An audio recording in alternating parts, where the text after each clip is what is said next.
பேசும்போது ஆட்டுக்கு தாடியதற்கு நாட்டுக்கு ஆளுநருக்கு எல்லாம் அடுக்குமொழியாக பேசிட்டு இருக்க வேண்டியது. ஆளுநருக்கு மாளிகைக்கு முன்னாடி போராட வேண்டியது. அப்புறம் அவசரமாக போய் ஒன்றா தேநீர் குடித்து கட்டி பிடிக்க வேண்டியது.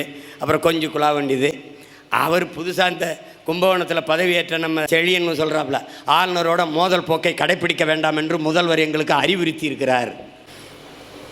எங்களை மாதிரி நான் கூட சொல்லிக்கிட்டு இருந்தேன் அப்பாட்ட, எங்களை நாம் தமிழர் கட்சியை பிஜேபியின் பி டீம் சொன்னது யார் தெரியுமில்ல? திமுக தான்.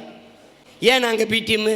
ஏன்னா ஏ டீம் திமுக, அது பிஜேபியின் ஏ டீமு. அதனால் நாங்கள் இயற்கையாகவே பி டீம் ஆகிட்டோம்.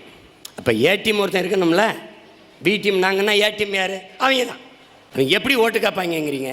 சீமானுக்கு போட்டுறாதியே பிஜேபி வந்துடும், சீமானுக்கு போட்டுறாதியே மோடி வந்துடுவார். டே, என் வீட்டில் சுவிட்சை போட்டால் என் வீட்டில் தாண்டா லைட் எரியும். பைத்தியக்கார பையில எனக்கு போட்டால் நான் தாண்டா வருவேன். ஏடா கொடுமையாக இருக்குது. இது ஒரு கட்சி, இது ஒரு கூட்டம். அது